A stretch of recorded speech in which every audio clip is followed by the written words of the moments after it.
Bienvenue tout le monde à notre salle de classe. I'm Judyann McNamara, the founder of the Montreal Institute of Classical Homeopathy. Many of you are familiar. You've been here for a couple of other talks.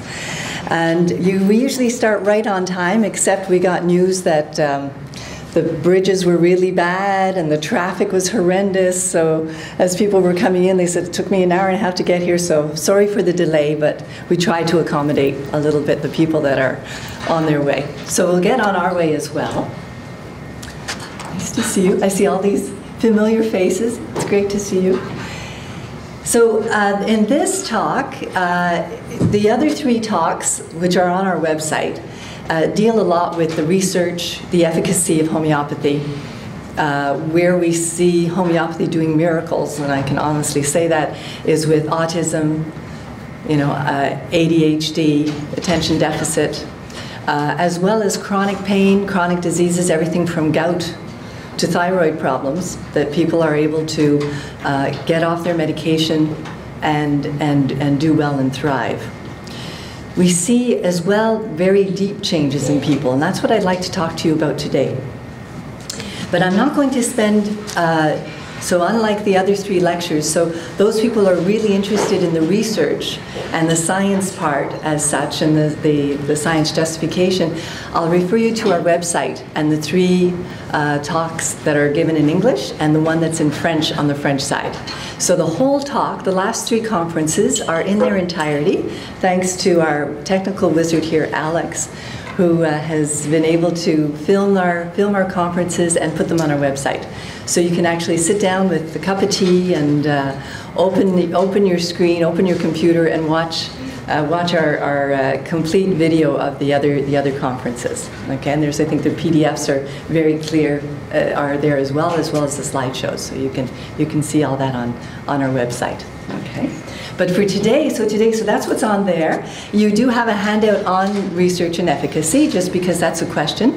Again, it was in another talk that I referred to it. Today, I'm not going to talk too much to that piece of paper, because what I'd really like, I'll tell you, that's the documentation you have. Up until now, I've been talking about the science of homeopathy, and today I want to talk about the art of homeopathy. I'd really like to talk about how we do it, and what principles our practice is based on. So just a little overview. Homeopathy is one of the oldest branches of Western medicine. Not everyone realizes that the use of similars and treating in the way that we treat in homeopathy goes all the way back to the time of Hippocrates. And again, I refer you to some of our earlier conferences where we talk about that. And Hippocrates, the founder of Western medicine, talked about the three branches of medicine. And one was what's known today as naturopathy, or if you like, which is basically following nature and supporting the organism. So that's diet and health and exercise, hygiene, all of those things that are, of course, the first and most important thing to do. And then there is the treatment by similars, which is homeopathy. And then he said, if those two fail and you're unable to bring the organism back to homeostasis through support and through homeopathy, through the action of similars, that's when you need to resort to the use of contraries or allopathy. In other words, you need some drug or herb that is going to stop whatever process there is, because sometimes in the body's struggle to heal, it actually can destroy itself. So that's where contraries come in. And so what we have today, and this is what you'll see in the other talks, what we have today is a situation where we really only practice one branch of medicine. We call it Western medicine, but it's only one branch. If we were really to practice Western medicine, it would include the naturopathy side, the homeopathy side, and what we call clinical medicine as well. Okay? And that would be a full medicine. But so, and I think what we're seeing today is the lack or the need to bring back those two branches to have a full treatment. It's important to realize that homeopathy does not treat pathology. Right? We do not treat pathology. We treat the individual. And that's what I want to explain today, is the difference between those two and what that involves and what it implies. Homeopathy affects the individual as a whole. So body, mind, emotions, perceptions, and sensations. It's quite spectacular, the fundamental and deep changes that can occur with homeopathy. And we're lucky to have a lot of testimonials from our patients and from our successful cases who are willing to share their journey, their homeopathic journey. Homeopathy is the deepest acting medicine known. It tunes the whole organism. It addresses the whole being. So those are some of the fundamentals that we talked about in the first 3 lectures. It's all on our website. What I'd like to do today is to talk about, whoops, come back. Whoops, there we go. One click too much and it's gone. Okay, so what makes MICH unique? And how is homeopathy taught and practiced at MICH? In other words, what is the secret of our success? Okay, so I'd like to talk about what really is MICH homeopathy.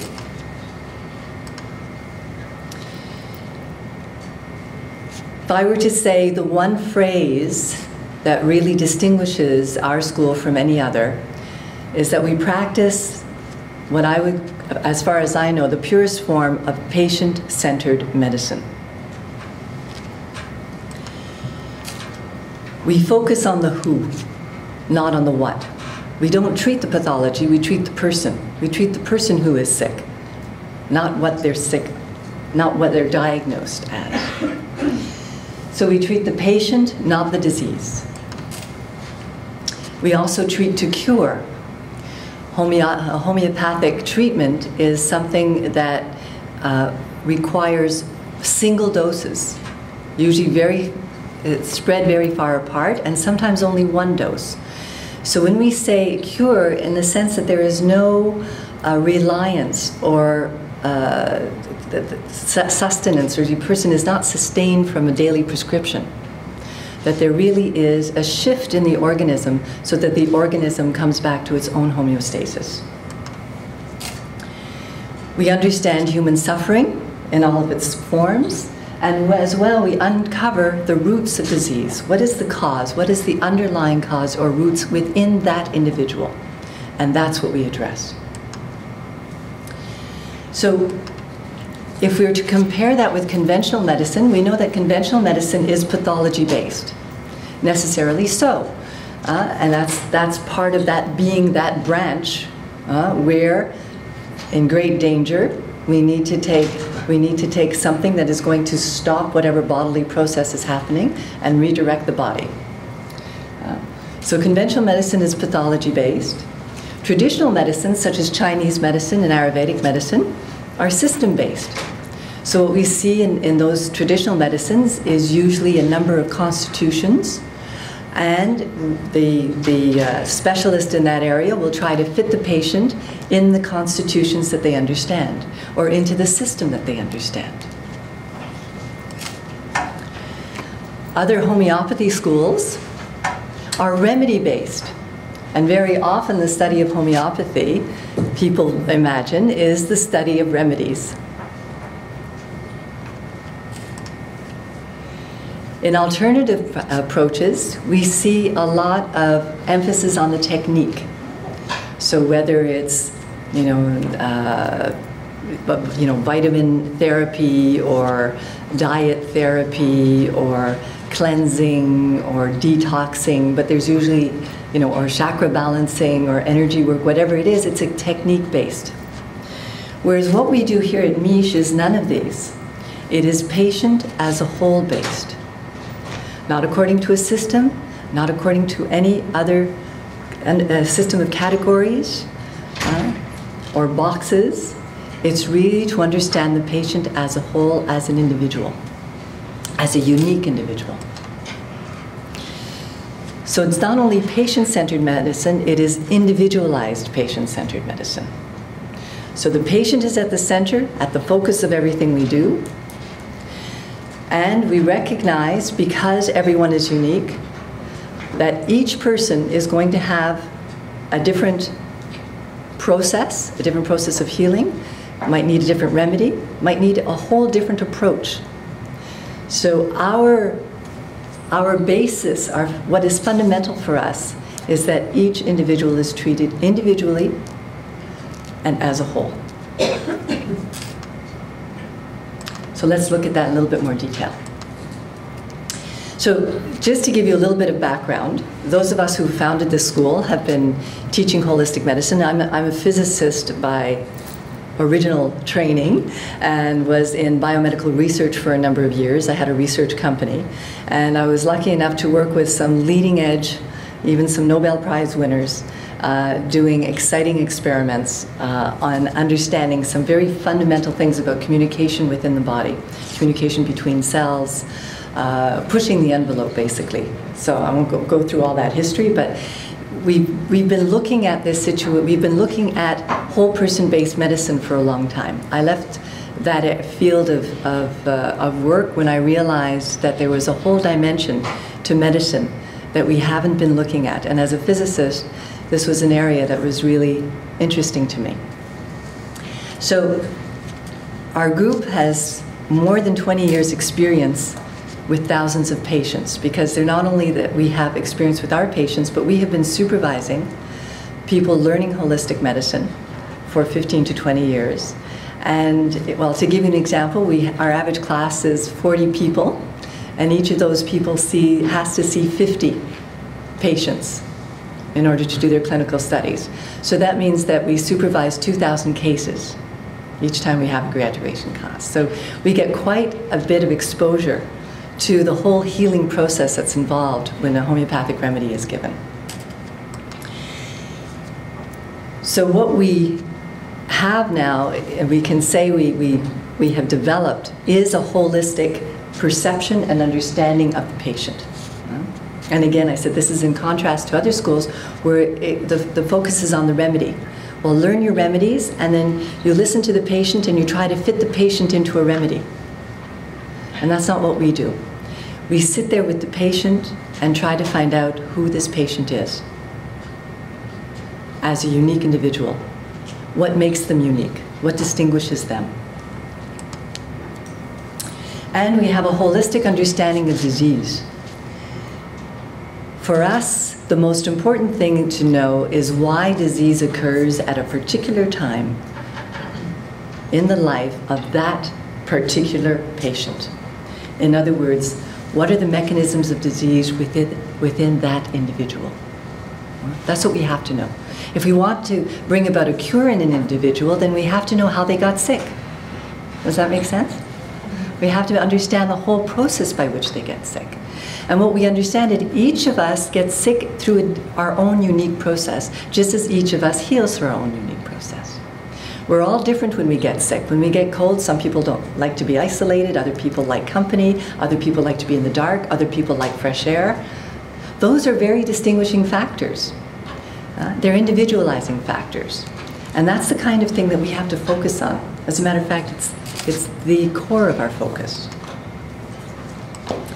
So what we've discovered in these many years of questioning, looking, and trying to understand holistic patient care is that we've understand 4 disease-causing mechanisms.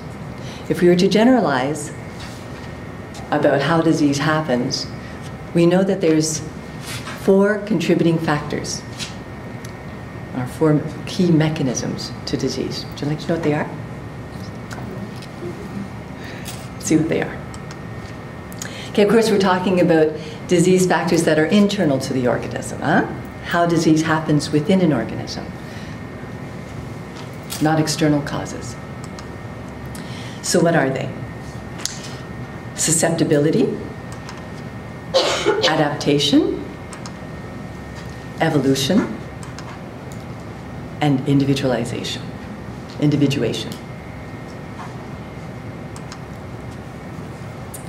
Susceptibility is linked to the functioning of the organism, whereas adaptation, evolution, and individuation are 3 etiological factors. They're basically the causes. Why someone gets sick at a particular time is either because they need to adapt, there's a process of evolution or a process of individuation that's happening that they're struggling with.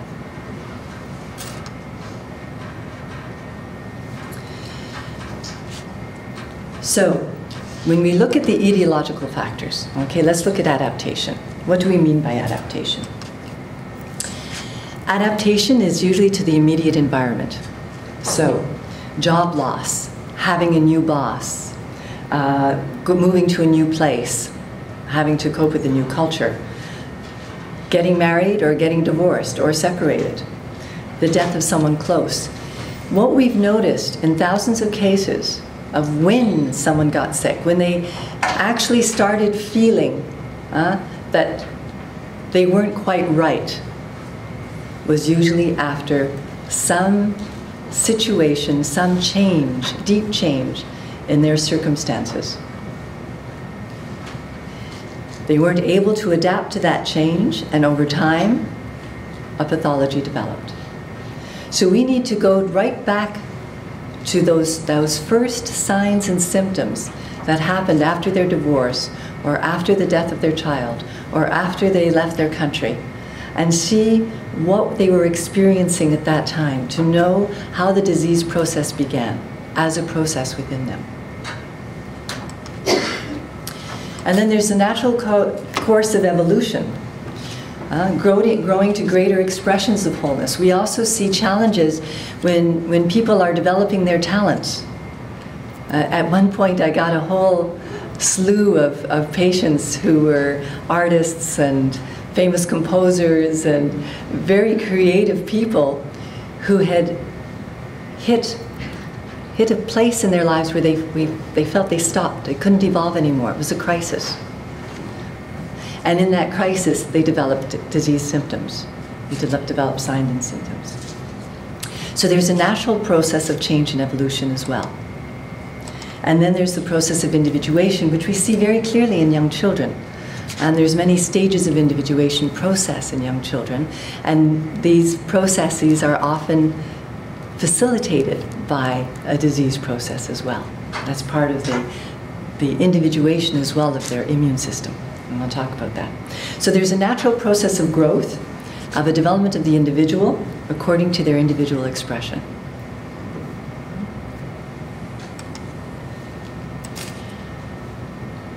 Now, we can often have these factors in conflict, and we hear it in the language of people, that their adaptation to the environment may be the cost of the evolution or individuation. So we hear about the young person who didn't go to university because her mother was sick, and so she stayed back and took care of her mother, and then lo and behold, a few years later, she developed a pathology.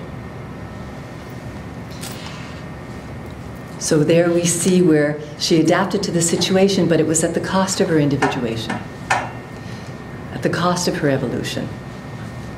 And in cases like that, that's very often where we see a disturbance that then becomes a pathology. Evolution.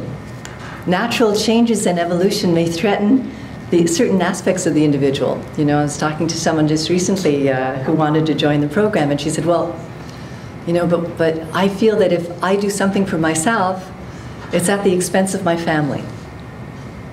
You know? And how many mothers feel that, right? As if even though they're grown up, even though, you know, they're of a certain age, they can do well on their own, but having held the family together for so long, the feeling very often in mothers is, you know, but what will they do without me? Am I abandoning them? This is going to shake up my family. They're going to have to make their own lunches. I don't know. Something's going to shift, right? And so very often we see that as well. And we see a declaration. So here the children are growing up. You would think that there'd be less stress on the mother. And she develops arthritis or rheumatism or heart palpitations or fibroid. What's going on? And then individuation, we all need to individuate. We are all expanding and growing to our full potential. That's the natural flow of life. But sometimes we reach certain limits. And sometimes those limits, again, are due to our environment, are due to the acceptation or non-acceptation of our environment for where we need to grow. And though that conflict can very often be at the root of a developing pathology as well.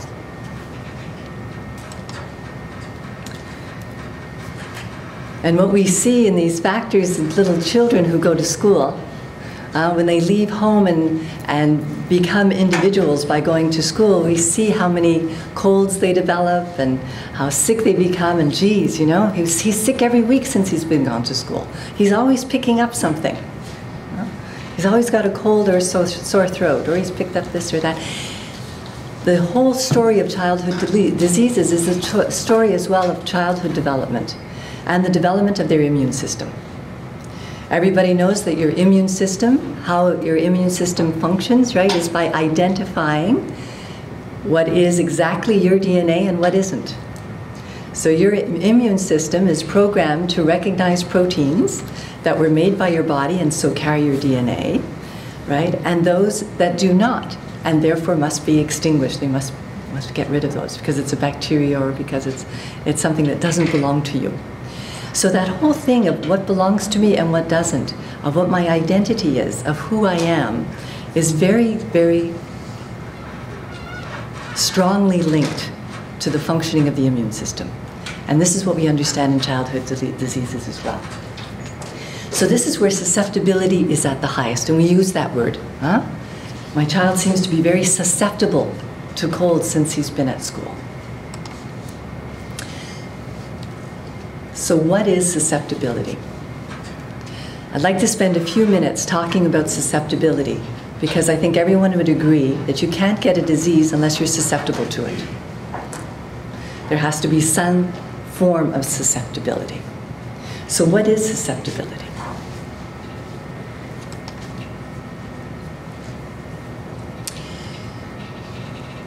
A few years ago, we were looking at that word, and we looked it up in the dictionary, and it's so wonderful to see the roots of words. And the root of the word susceptibility is the ability to take up and sustain from the environment. Now, you wouldn't think that. We have a common use of the word susceptibility, and it's as if just a tendency to get sick. But at the root of it, it's about taking up and sustaining from the environment. So what we have is a very different movement here. We have an understanding of the organism as it exists within its whole environment. And as organisms, as entities, how we don't exist separate from our environment, whatever our environment is. We are part and parcel of our environment. So I'm going to use the example of plants, which is a lovely example right now. There's nothing more exciting than Montreal in the spring, isn't it? It just sort of explodes. You can actually watch flowers open in the same day. I was watching my peonies that were buds, and then by the end of the day, there were these big flowers. So the susceptibility, that is susceptibility. Germination only occurs when the conditions are absolutely right. There's got to be just the right humidity, just the right light, just the right temperature. And then the seed will respond to that. Susceptibility to sunlight is what stimulates the growth of the plant.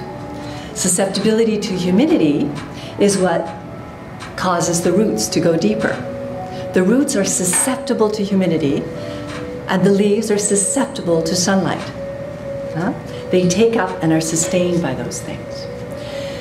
And there's susceptibility to temperature, which guides flowering.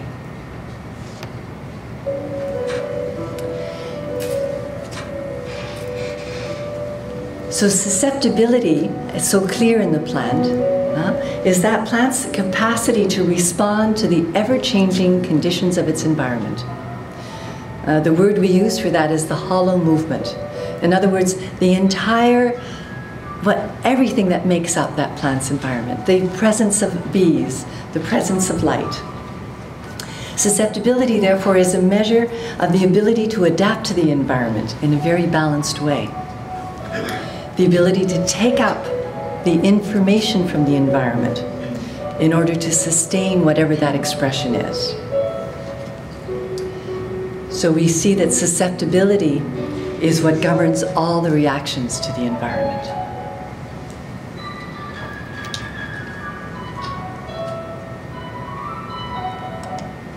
Little guy there.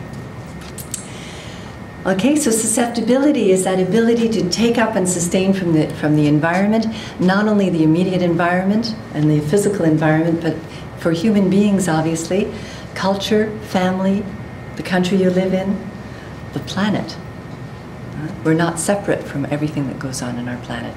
We take up and sustain to think that we can have mercury in the air and mercury in the water and that we wouldn't have mercury in our bodies is ridiculous. We take up and sustain and are one with our environment. So everything that's out there is also in here. What we understand susceptibility to be is a medium point. In other words, for any organism, a living organism, to stay alive, it has to be in this constant dance between external and internal, between being able to interact and sustain itself from the environment and to keep its own internal environment functioning in a complete way within itself.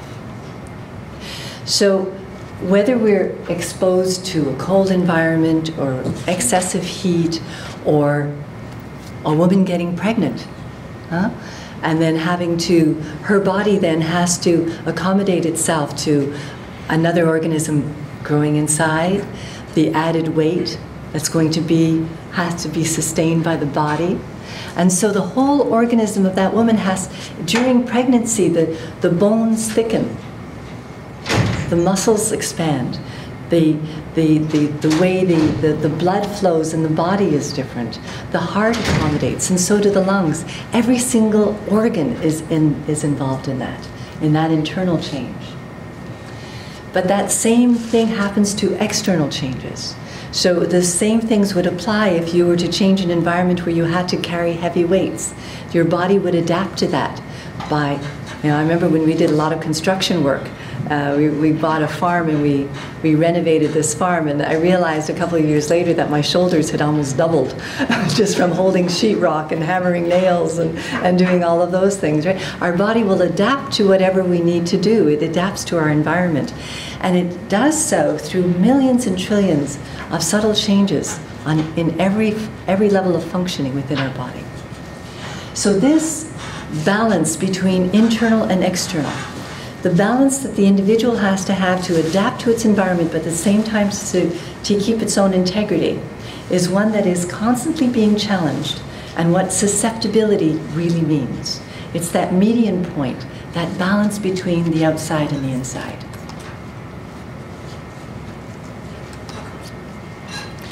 So changes in susceptibility occur with both opportunities and challenges. Whatever the change is, changes in susceptibility are usually a sign that evolution is occurring, some change is happening.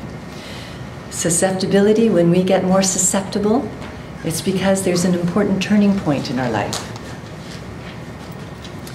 Because susceptibility and the changes in susceptibility are the means through which adaptation, evolution, and individuation occur. So we understand susceptibility as a tool of evolution. And I could actually give you a whole course just on that.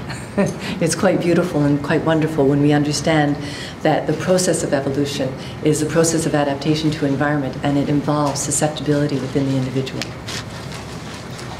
So I give a couple of examples of how much we're always in change, and probably you know because you've heard of these before, that our stomach lining changes every 5 days, that we get a complete new skin every 4 weeks, that our liver renews itself in every 6 weeks, and that every single cell in our skeleton is replaced every 7 years.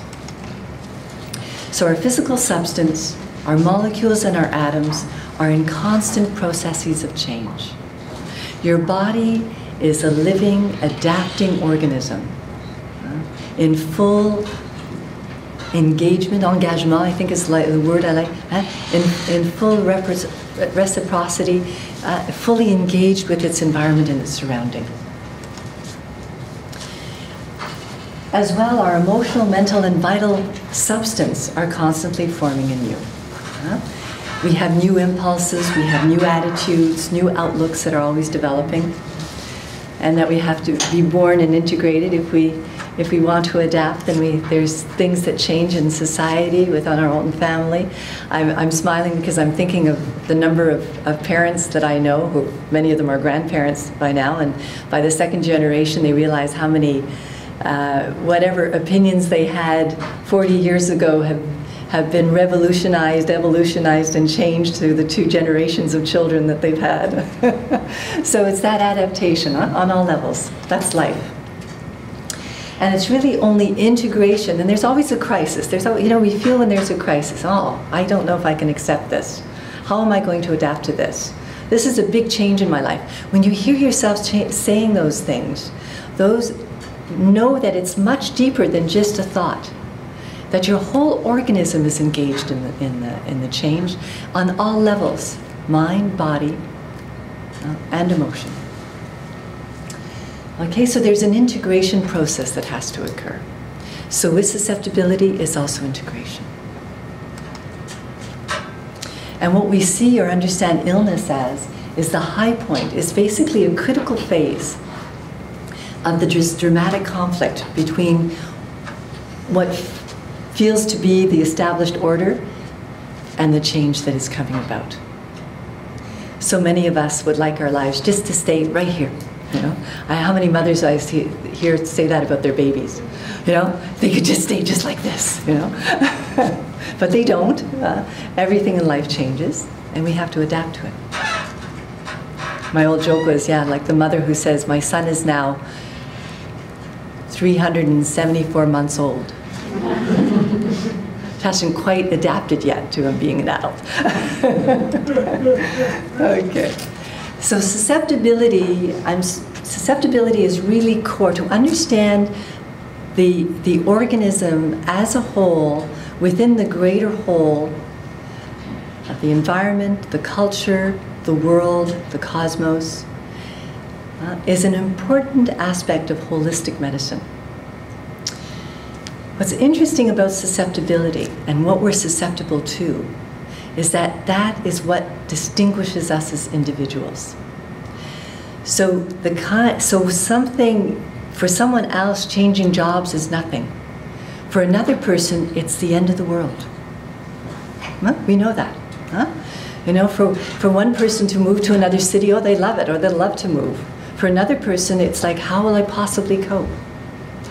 So what we're susceptible to, where we're challenged in our adaptation, is very individualized. And that's part of getting to know the individual and their disease process. Okay, because susceptibility is the mechanism through which the organism responds to changes, it has all of the mechanisms, all of the adaptation mechanisms of the individual are involved in that process. And these are unique and complex mechanisms. Not only the immune system, but the glands, the hormonal system, the endocrine system, the whole body, mind, is involved in change. So what we want to know is, what is the patient, what is the individual susceptible to? What are they sensitive to? What causes stress in that particular individual? Because when we know what causes stress in that individual, and we know the mechanisms involved in their experience of stress, then we know how disease develops in that individual.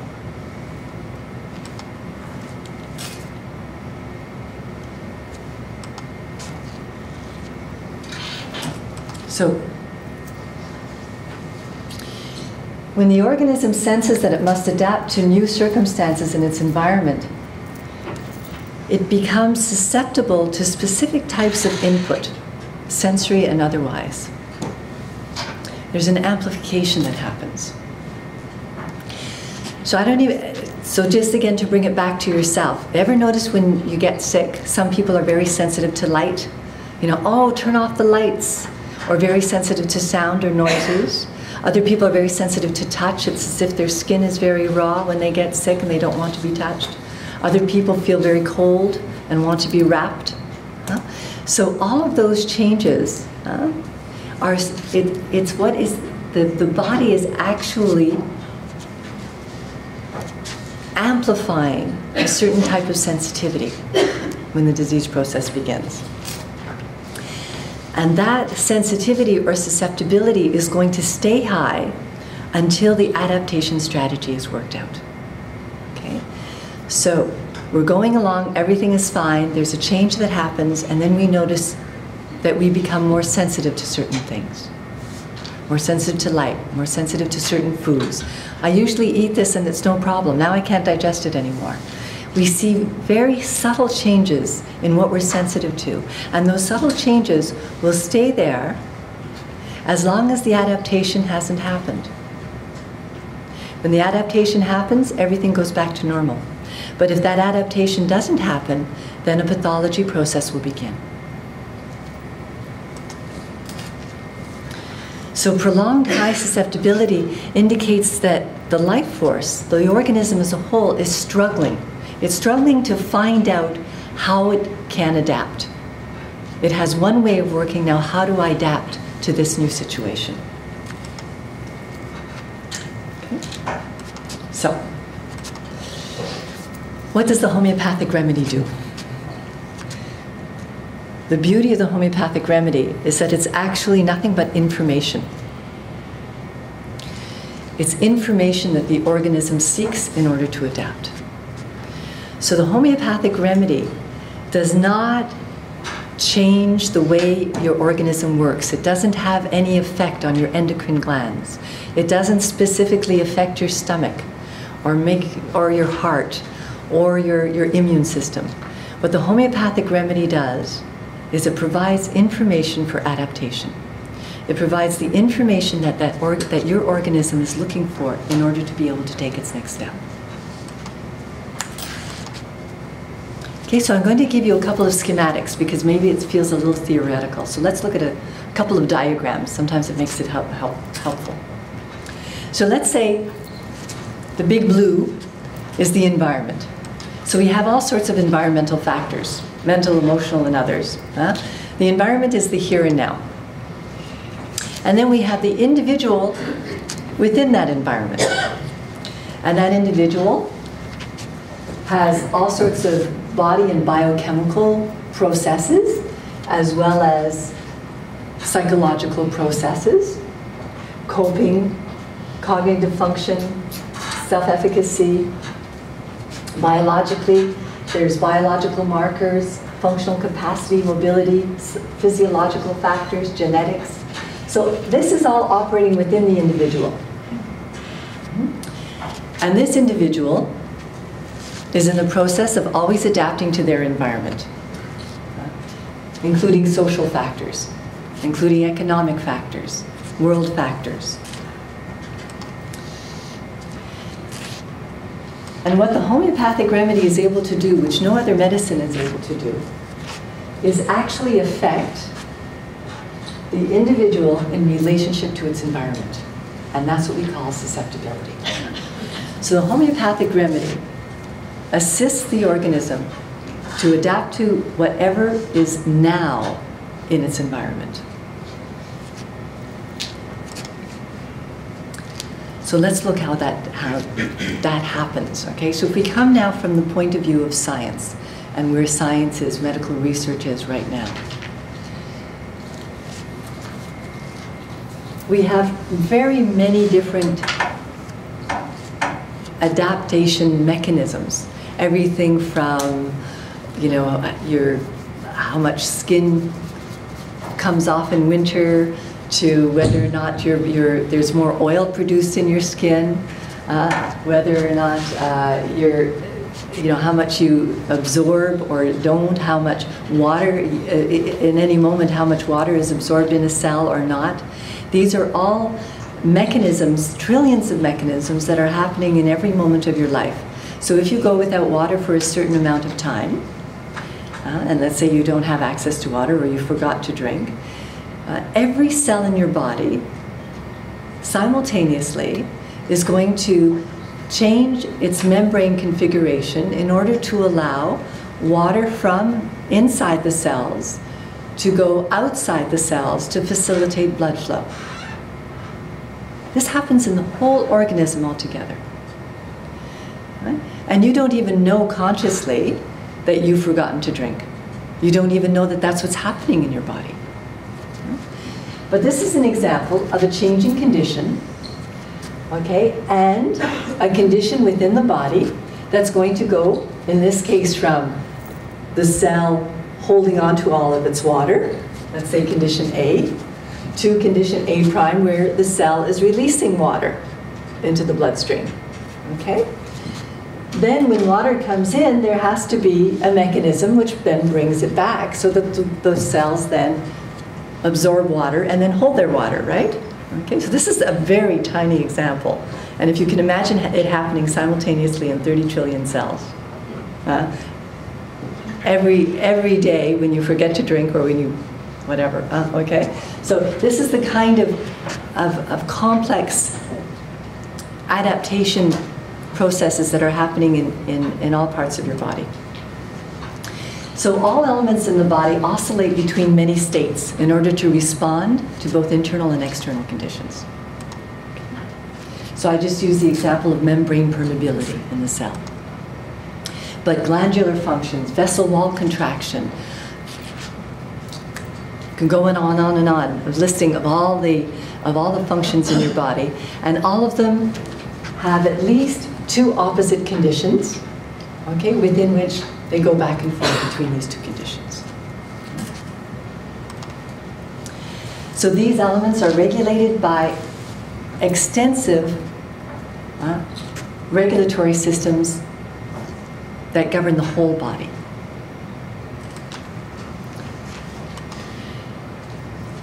Where we get this information is from the current research, and again I refer to some of the earlier talks that talked about this in more detail. But what we're seeing in medical research, in clinical research today, is more and more of an understanding of how the whole body operates together and how we can't really distinguish or separate one system from another system. So we now, and of course the words keep getting longer because we keep, we keep realizing how much connection there is between psycho, between the mind and the nervous system, neuro being the nervous system, the endocrine system, all of the glands, all of the hormones, and of course our immune system. So psychoneuroendocrinology is now a science trying to study how all of those work together, because we know they do. Okay, so there's an intimate relationship between the immune system, the endocrine system, the nervous system. The psychoneuroendocrine system influences the immune response, and the immune system can have an impact on the neuroendocrine function as well. So there's all this crosstalk among systems and feedback loops. As a matter of fact, it was some of this research that got me into homeopathy when I was in my research days. Okay, so what have we learned from that? What we've learned from that, and this is just a simple schematic, okay, the body is much more complex than that, but just so that you have a schematic. So we have all of these functions, condition A goes condition A prime, back and forth, depending on what we have to adapt to, okay? So if it's cold outside, you're going to get the shivers in order to produce a little bit more internal heat. As soon as it gets a little bit warmer, it's going to reverse itself. You're not going to stay shivering for the rest of your life, even though it's 90 degrees outside. Okay, so what determines that is the regulatory system, the internal regulatory system, which again is one word for many different things. And this regulatory system, what it has to do is it has to find out, it has to get the information as far as really what's happening out there. Is it warm? What are my thermal sensors telling me? What are my eyes telling me? What are my ears telling me? If we look at the, has anybody had the experience of like a car backfiring or something exploding and you're jumping out of your seat while you're eating supper? It's an explosion or a bang can happen. And what happens in that microsecond of you hearing that explosion is that your heartbeat raises, your breathing raises, your digestion stops, okay, because you go into a fight or flight response. So within a microsecond, your whole body changes. And that's why we say it's not good to eat while you're stressed, because when you're stressed, you're in that fight or flight response and you can't digest. Your digestive system is clamped down.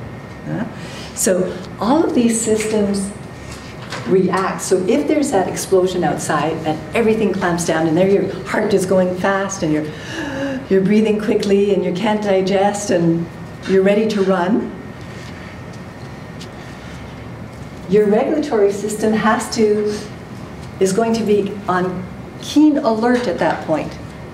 What are you going to do? What's the first thing that happens? You don't even think about it. If you hear an explosion, what's your first reflex?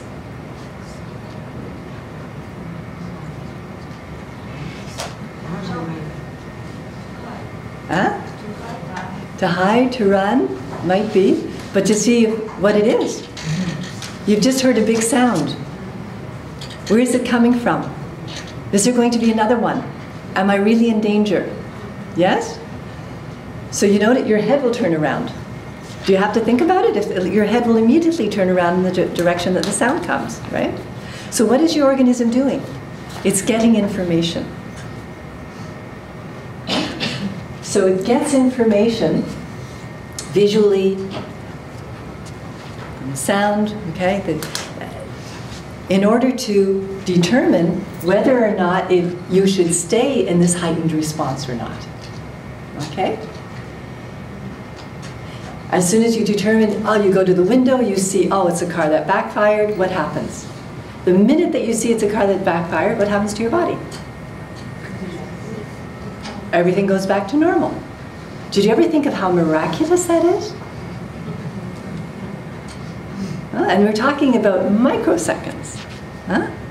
And that's the whole, do you know how many cells are involved just in that mechanism? How many trillions of cells are involved in that, and how many systems are involved in that? You have almost every single one of your systems involved in just one single backfire.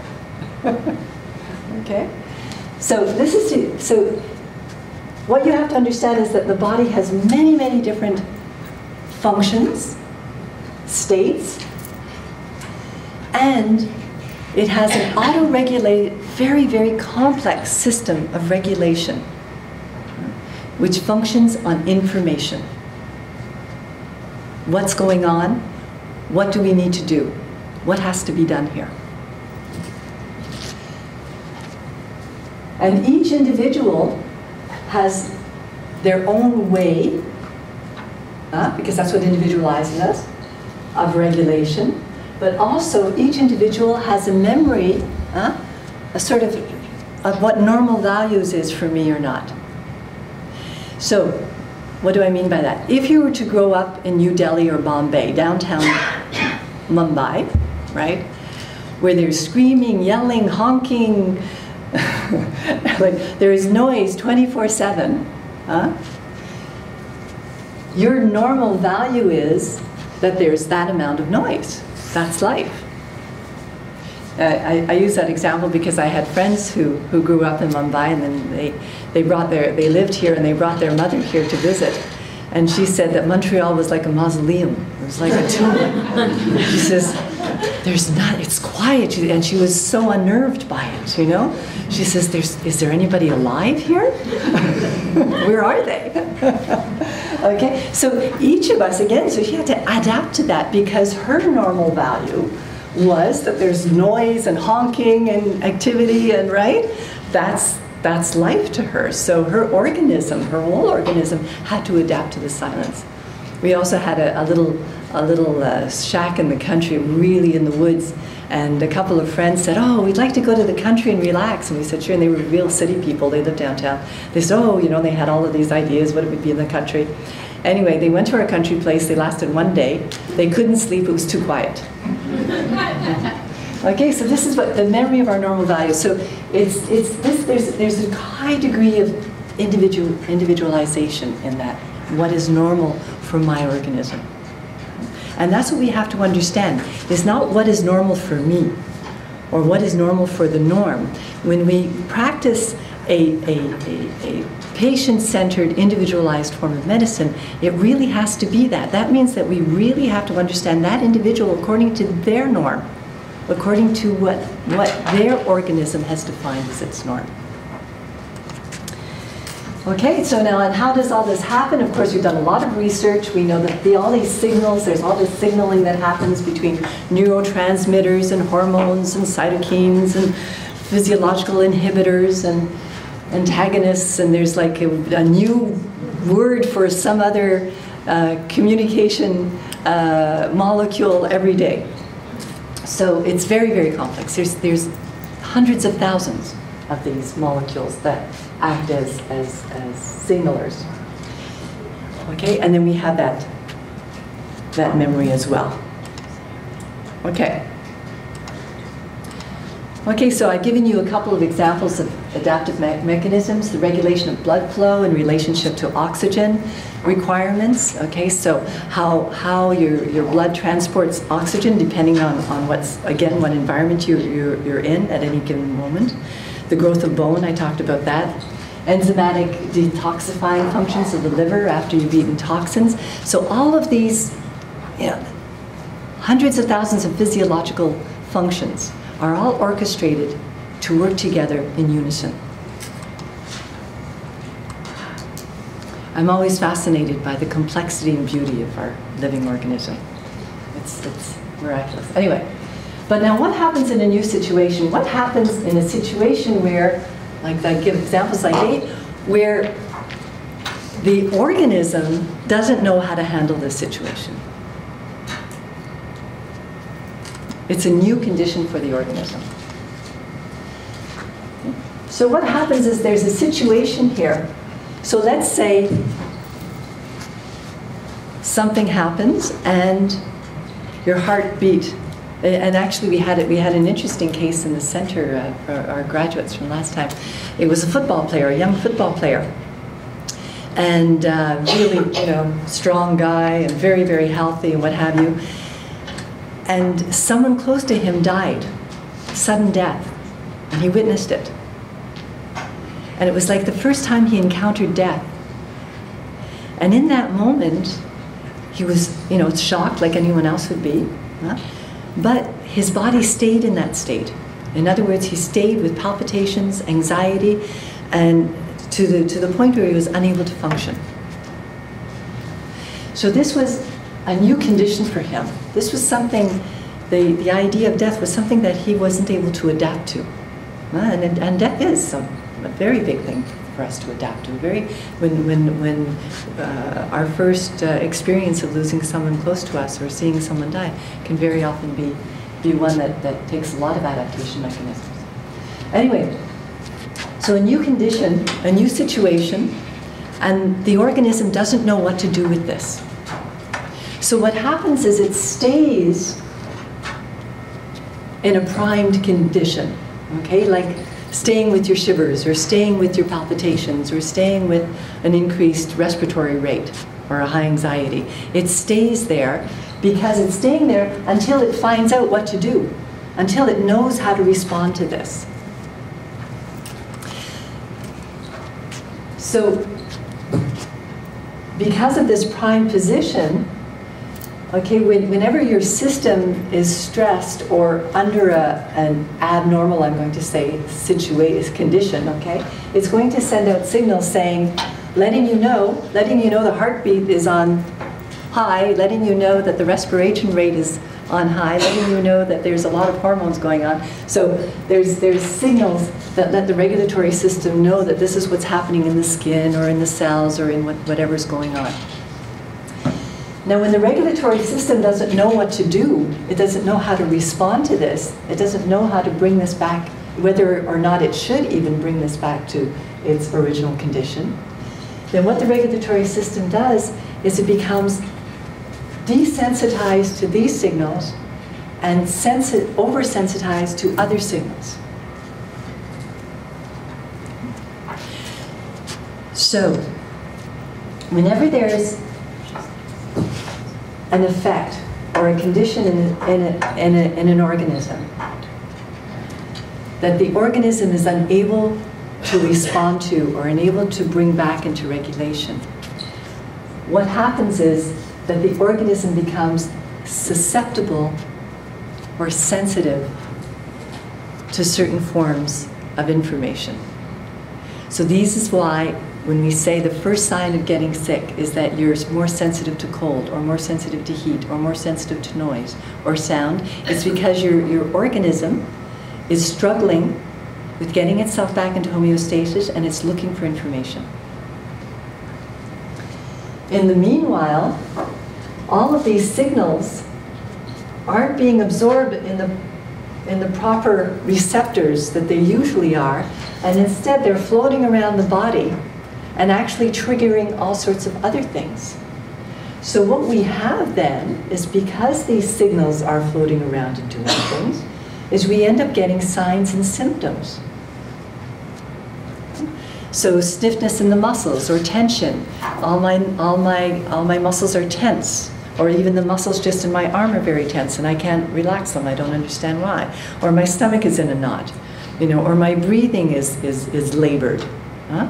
Okay, so something is happening in my body and it's staying there. Huh? And at the same time, I'm getting other symptoms.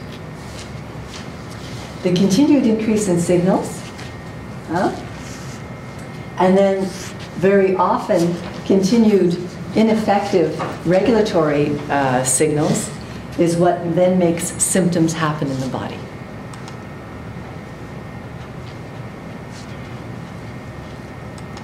We can even have tissue to damage to tissues and damage to organs as well with these signaling. Okay, so now what we do with pharmaceutical drugs is that in this kind of situation, you would get a drug that would then suppress these guys so that they stop making these symptoms happen. And then you would say, my symptoms are gone, as long as I take my pill every day. And of course you have to take your pill every day, because this condition is still happening and the signals are still being sent. Okay? So the secondary symptoms from this have been addressed, but not the actual regulatory system or condition. So you don't have the symptoms that were secondary to it, as long as you take your pill. But no change has been affected. In other words, given the same situation, your body still doesn't know what to do. Okay, so what needs to happen in this situation?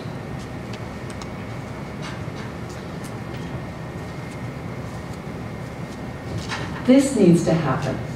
That memory of normal values has to be affected, and the regulatory system has to receive some form of information to help it know how to cope with the situation.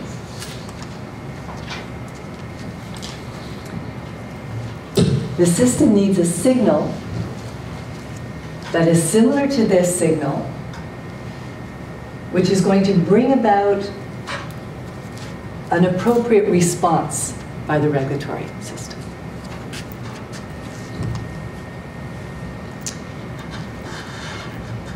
That signal is not only going to get the regulatory system back to its feet, but it's also going to affect the memory of normal values. It's also going to affect the individual in the way that it's going to, the individual will be able to now adapt to the situation on its own. So I wanted you to see the difference between suppressing signals that we, or whatever presence of what we find in the blood, and we give you a drug in order so that you don't have the symptoms from that, versus taking a homeopathic remedy which actually goes to the root of the organism's ability to adapt, the organism's ability to respond to the new situation.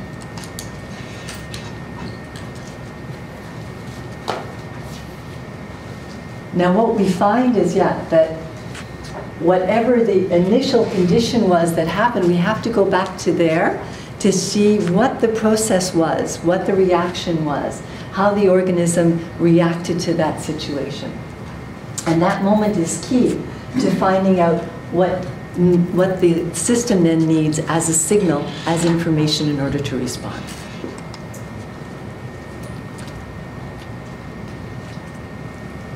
So the homeopathic remedy stimulates or reactivates the regulatory system so that it has these regulatory responses which then can affect a change here and bring back homeostasis. But now with a new set of values, and really, in a way, an organism with much greater flexibility as far as the adaptation. Okay, so that was our little foray. If it was more confusing than clear, then never mind. It's not necessary for you to understand that. It was so that you could have a diagram to understand at what level homeopathy acts and why a homeopathic remedy enables the body to, but you see what it is, it's a signal, it's information that then enables the body to respond. It is not a chemical that imposes something on the body or that imposes regulation or makes something happen. You see the difference between the two. Huh? And that's why when we take a homeopathic remedy, there's a process that happens after that, because then the body engages itself into its own self-regulatory process and a healing process begins. That's very different than the suppression of symptoms. So what we see after a homeopathic remedy is a period of time of adaptation and the body learning to do something new, basically. May I ask a question, please? Sure. Where does exactly the signal act? Because the signal is energetic, I understand, right? From the homeopathic remedy. Where does exactly act within the system? Could you please go back to well, the thing is that I'm getting to that. I think you're going to have to sit with me a little bit longer, okay? Because don't forget that this is a schematic of something much more complex. Huh? I do understand, but no, yeah. So I'm going to answer your question. So hold your question, but if I answer it right now, I'll have to skip the next 10 slides. So your question is at a good time. I want you to be asking that question because that's the question that we ask too. Huh? This is what we know it does by experience. Okay, so this is empirical knowledge. In other words, what we see happening through observation is that we can explain it this way. All right, so that's all we know is our observation first. Huh? Okay, and we also have to recognize where the limitations of science are today too. Okay, they're just understanding that the body works as a whole. Okay, so when we use homeopathy, we have to determine the specific information the organism is seeking through the particular set of susceptibilities of the patient. Say, what is going on in this patient? What is their normal set of values? What do they need in this moment?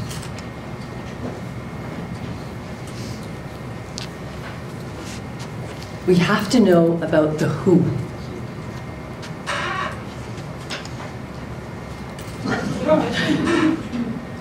Look familiar?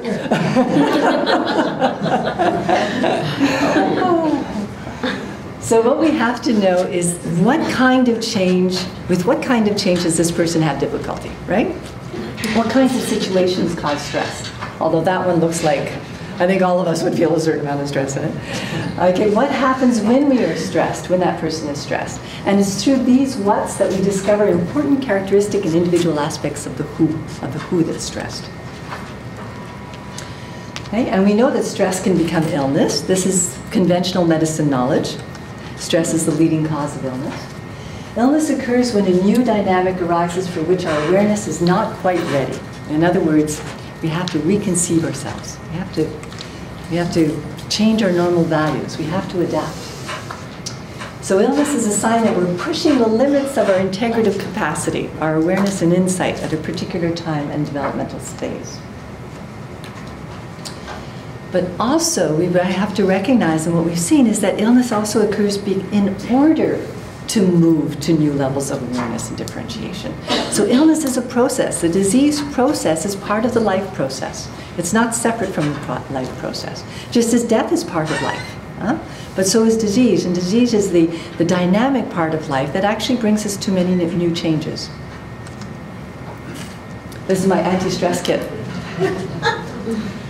Thank you. You put that on the wall, place on a firm surface, follow the directions in the circle, and repeat until you're unstressed and become unconscious. Anyway, no, I think we have other ways of coping with stress. A little less dangerous. Okay. So, going back to stress and how it can cause illness. There's changes that happen before and during what we call stresses. So the detailed person becomes perfectionistic or hypercritical. Huh? So someone who's good at details, but under stress, the careful person, you know, takes care and budgets and does all things and makes sure, you know, that their things are covered, becomes anxious, anxiety-ridden, or obsessive under stress. And the strong person can become a dictator, repressive or dogmatic under stress. Not that we have any examples of this in the current, no, but anyway. So how we respond to stress is individualistic. But what we see are changes not only physical, but also mental and emotional. We become a caricature of ourselves. So think of yourself and think of what defines you, and then think of how you are under stress, right? And you'll see that under stress, you're sort of a cartoon. You're a little bit of a caricature. Of course, it's not funny at the time. But when we look back, we go, geez, who was that? You know, where was I? Well, what was in my head? I was so upset over that. I was so stressed over that. I realized I really, but that's where we go. Okay, so changes, it also when we're stressed, also when we're in that place, we lose perspective, right? We have false perceptions, interpretations. You know, everyone's out to get me. Everyone's against me. Everyone's criticizing me. I can't do anything right. And we make these statements when we're under stress, when we make these statements when we're out of balance, that show that our perception is out as well. So what I'm trying to show you here is that because before we get into the mechanisms, we have to understand that these changes happen on all levels of the organism, not just the physical level. That we're looking at the whole organism changes from perspective, from point of view, and even behavior. Because the truth is that we experience our reality, or realities, through the discomfort of our bodies in adapting to new situations. So there's the reality, there's also our perception of reality, and then there's our body's reaction to that, and our emotional reaction. Our feelings and emotions are deeply involved with our neurovegetative system. The whole thing is together. It's the psychoneuroimmunology, psychoendocrine, whatever. So we feel stress in the tonus and the tension of our musculature. We know when we're stressed in our immune response, or even in the functioning of our glands. So body-mind is really one whole. It's body-mind.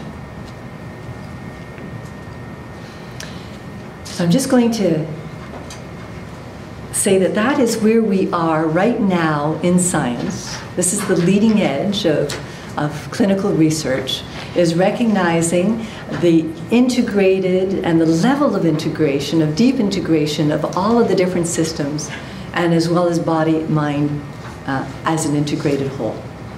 Now what's fascinating is the founder of homeopathy, the fellow who took the law of similars, that has been known since Hippocrates' time, but actually made a practice out of it, and in other words defined the exact and precise way to use similars. Okay, this is what Dr. Samuel Hahnemann's contribution in the 1800s was. He developed the way to apply that second branch of medicine. He said we need to systematize it. We need to make it scientific. We have to base it on empirical knowledge. So he founded homeopathy, but before he founded homeopathy, what led him to homeopathy, because he wasn't a homeopath when he was studied as a doctor, he was a regular medical doctor who did a lot of research, actually very fascinating research. He was one of the first medical doctors to associate coal mining with many lung diseases and all of that, so quite a renowned researcher in his time. But he earned his way. His father was a painter, an artist, and so didn't have any royal blood in him at all. But he was very brilliant, wanted to go to medical school. So in order to pay for his studies, he translated Greek and Latin medical history into German for the university. So what he did during his entire formative years as a medical doctor was translate some of the most ancient manuscripts and documents of clinical medicine and observations. And the Organon is the book that he wrote in the 1800s that came from the understanding that he got from seeing all of the history of medicine and how it evolved from Greek times and even before Greek times. Okay, so this is the book called the Organon of Medical Art, which is also how homeopathy needs to be practiced. Now, what's interesting about this fellow, again, 1800s, so this is before even the word psychology was coined. This is way before Freud, everybody. You know, Freud's 1920s, turn of 20s, 30s, right? This is 100 years before Freud. That he says in the so-called somatic diseases, and then there's what we call physical diseases, the mental and emotional frame of mind is always altered. This is 100 years before Freud. That this fellow is saying, you know, guys, when you say there's a physical disease going on, it's not only physical. There is always some mental or emotional change with every physical disease. You just have to know how to look. You just have to know how to perceive that. In all cases of diseases to be cured, the patient's mental and emotional state should be noted as one of the most preeminent symptoms if one wants to record a true image of the disease in order to treat it homeopathically. So what he says, in order to know what signal the body needs, if we go back to our signal, you also have to understand the mental and emotional state of that individual, not just the body. The chief ingredient of all disease is that altered mental and emotional state. So for this reason, we would never cure unless, even in acute situations, we understand what the mental and emotional changes were. So I just pulled out all different paragraphs in this book, including a very important aphorism. He called each chapter an insight or aphorism. He says, aphorism 253 is determining whether a case is getting better or worse. So how do you know if someone's getting better? You've just given them a homeopathic remedy. Now what you know with the homeopathic remedy is that the body is going to go through a whole process by which it has to regulate itself. And that's very complex, and it's going to involve trillions of cells, many different systems. It's going to happen over time. So in the meantime, how do you know whether or not it's working? Is that a good question? Huh? And it's the question that our graduates really want to know after they've given a remedy. It's foremost on their mind. Did I give the right one? Okay. So what does he say? He says, in all diseases, the patient's emotional state and entire behavior are the surest and most enlightening of the signs showing a small beginning, not visible to everyone, of amelioration or aggravation. In other words, what we have to train homeopaths to do is to really understand and see whether the patient is feeling better, even if they still have the same physical symptoms. So even though the physical symptoms might be there, what the person is going to say is, on their own, will say, how are you doing? Well, since your remedy, I still have those symptoms, but you know, I have more energy. I'm more optimistic. And I don't know, and we get this all the time, by the way, I don't know how your remedy can change my husband, but he's so much nicer to me now. So we see an improvement in their relationships by some strange coincidence, okay? And in their whole state, their optimism, their resources, their freedom of choice. And that, you know, when someone is ill, very ill, on a deep level, they feel as if their life is in a dead end. And you hear that from cancer patients. My life is at a dead end. There's nowhere to go. I have no choice. I'm stuck. Those kinds of words reflect a challenge in our organism. And after giving the remedy, what we hear is, you know, I see so many more options. You know, I realize that I could just do something else. Or, you know, I could just, you see, that's what we look for. And we know that those are the indications of a whole organism change. Not just on a physical level. We know that the physical level is then going to right itself, because that's what our experience has shown us, and that's what Hahnemann's experience, including the experience that he got of reading 2,000 years of history, medical history, to find out what true healing, what the healing process looks like. Okay, so He'll say you'll see a greater degree of comfort, increasing composure, freedom of spirit, and increased courage. A kind of returning naturalness. So my symptoms are there, but you know they'll go away. All right, Whereas before they were, what am I going to do? Yeah, the whole state of the person changes. Whereas he says if it's not doing anything, okay, if the disease is continuing to get worse, if the person is really sick, then the patient will demonstrate the opposite. They're more self-conscious. They feel helpless. They feel blocked. And we see that in the behavior, the attitudes, the positions, performances. It's in the whole organism. So you give a holistic medicine that addresses the whole organism. You also have to base not only your diagnosis, but also your prognosis on the whole person. You have to understand the whole person in their evolution as well. And this isn't easy. Okay, he says it can be easily seen if one observes with exact attentiveness, but it's not easily described in words. It's an art, and that's what I told you I was going to talk to you about today. It's the art of homeopathy. So what he wanted to express here was the subtlety of what makes each individual unique. As he says, we have to clearly realize what is to be cured in each single case of disease. That no genuine cure can take place without the strict individualized treatment of each case. We really have to know that person as they are in order to know if they are getting better or getting worse. What is unique to that patient? Now, someone who's really choleric, right? You know, somebody who's villous and, you know, full of anger, let's say, but just as they embody that. One of the ways we know they're sick is when they're not angry anymore. You know, if they're quiet, you know something's wrong with Sam. You know, he's usually creating a whole big, you know, kerfuffle, and now he's quiet. Whoops, Sam, are you okay? So Sam coming back to Sam isn't going to be like, you know, Andy coming back to Andy, right? Okay, so we have to understand the person within their context, within their norm, to know whether or not they're getting better or not. That's what he's saying here.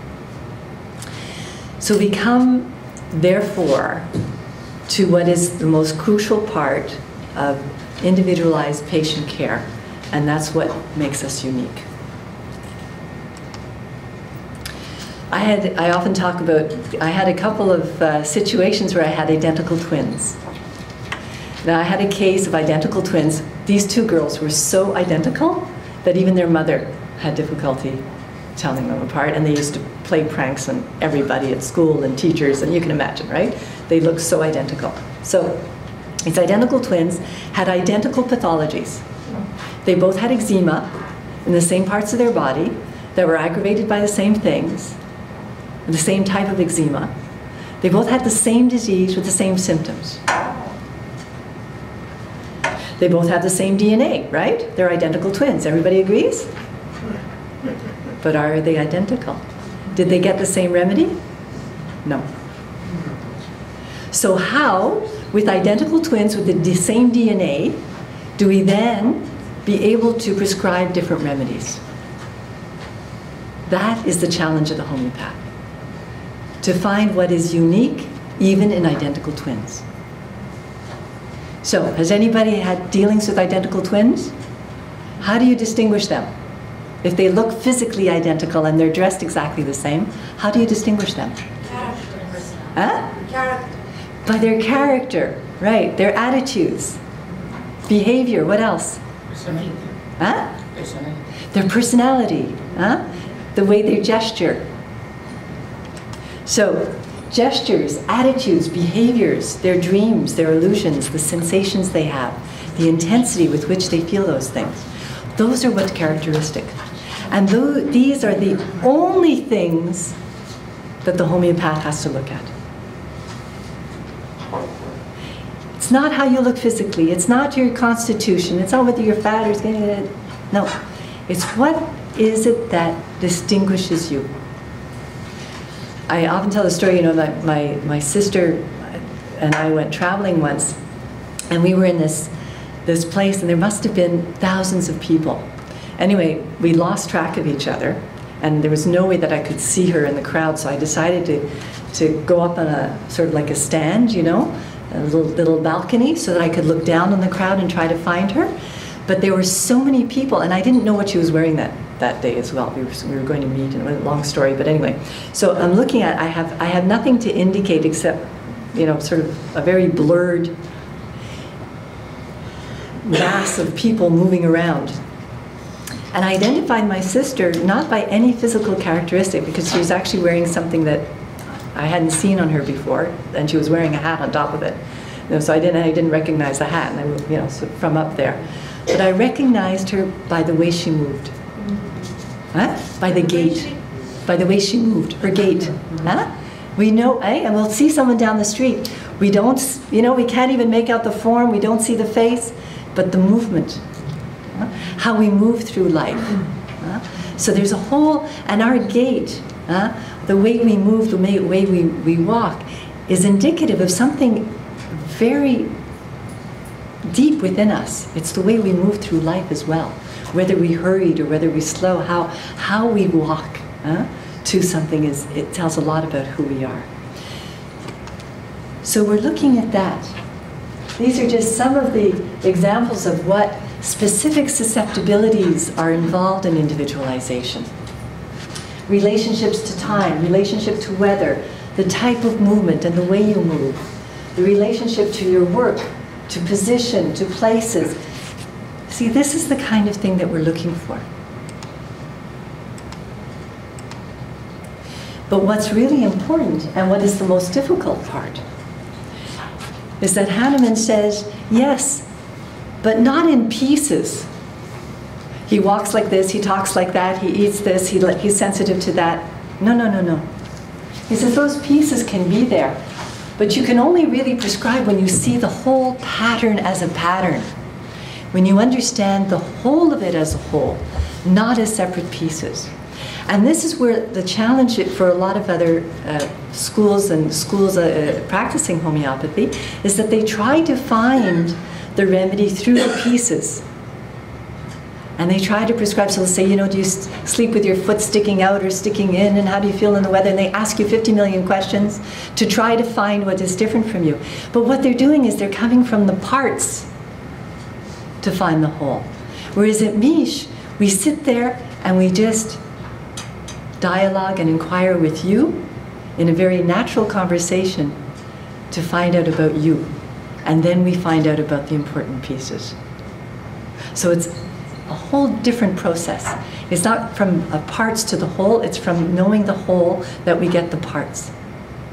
But once we know the whole, we also know what the whole organism is and what it needs as a remedy.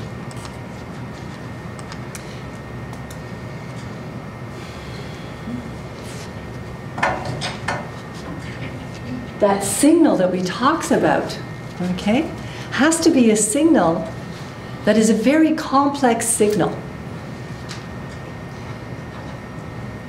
Because that signal isn't just stimulating an organ or a gland or a process.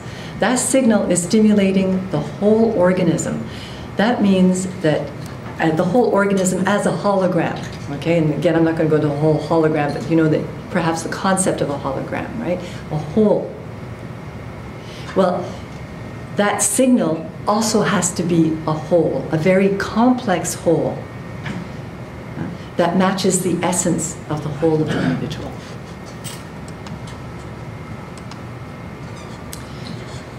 It's something more than just the intersection of body, mind, and soul. It's something more than just the intersection of the parts.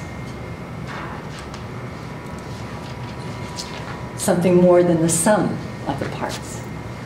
It's something that is beyond the physical, beyond the mental, beyond the emotional. It's at the root of all those three. But it's beyond all three. So we're not looking at the emotions, at the body, and at the mind as separate things that then we try to glue together. We look at the individual as a whole. And this is very hard because we come from such an analytical background.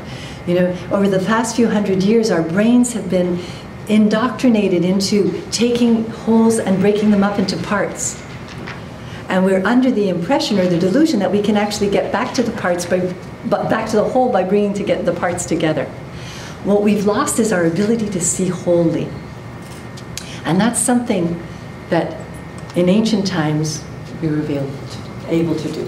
I came back to this slide, going back to our psychoneuroendocrinology, I'm going to say that eventually, and say, okay, we have all of these feedback loops, but what is it that orchestrates all of the feedback loops so that they work as a whole? How does every single one of your 30 trillion cells know that you haven't had enough water to drink today? And how do they all know when the critical point has been met and they all do it simultaneously? You know, that's such a simple example. Huh?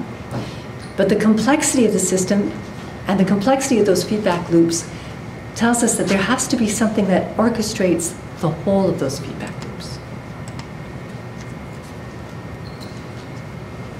That responds to the environment while maintaining the needs of the individual. What orchestrates all the feedback loops, all the trillions of cells and their activities? The loops are complex and intertwined, but what is the more? The more that makes each individual unique and is at the basis of all of that orchestration. That's what we have to treat. And what did Hahnemann say? His conclusion, after doing an exhaustive review of all medical literature ever written in the Western world, his conclusion was that the body in both health and disease is orchestrated by something greater than the body, greater than the mind, greater than the emotion, something that is dynamic, intelligent, and immaterial. He says, at the root of the organism, in all its expressions, is something that is not material, dynamic. The ancient Greeks called it psyche or soul. Very simple. The vital principle. What did it mean to them? It meant life, spirit, consciousness. Came from the verb to blow, to cool, and it referred to the vital breath, an animating principle, a regulatory animating principle in all living creatures. That which animates the body, and it's interesting because soul or psyche is the same word for alive. So in ancient Greece, the word soul also meant alive or ensouled. The soul is that which gives life, which orchestrates life.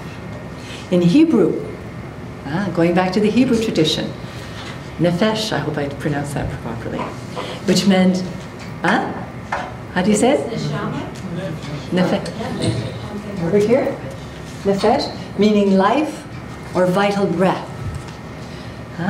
In the Persian or Arab tradition, we had a number of Arab philosophers who also based their understanding of life on the same principle.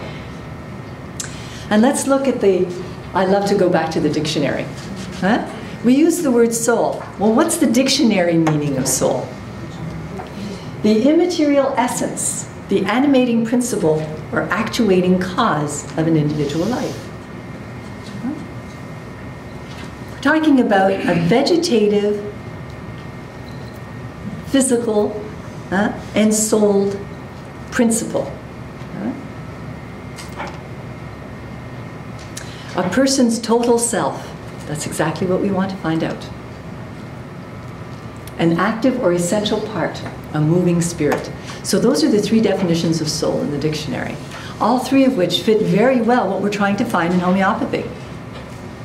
Now we have all sorts of other ideas of what soul is, but I'm not referring to that. I'm really referring to the Aristotelian definition of soul, the soul as it was defined by the ancient Greeks, as the capacity to be alive. Aristotle, he identified 3 corresponding levels of soul in biological activity. He says the soul is what orchestrates the nutritive activity of growth, sustenance, and reproduction, the self-willed motive activity and sensory faculties, as well as reason. Right? In other words, the whole, the individual as a whole. So the soul, or the vital principle, is what orchestrates the entire organism. It's the first actuality of a naturally organized body. But what's really interesting, not having a separate existence from the physical body. So the soul, there might be other ideas of souls and reincarnation and a soul or spirit without the body, but that's not what we're saying.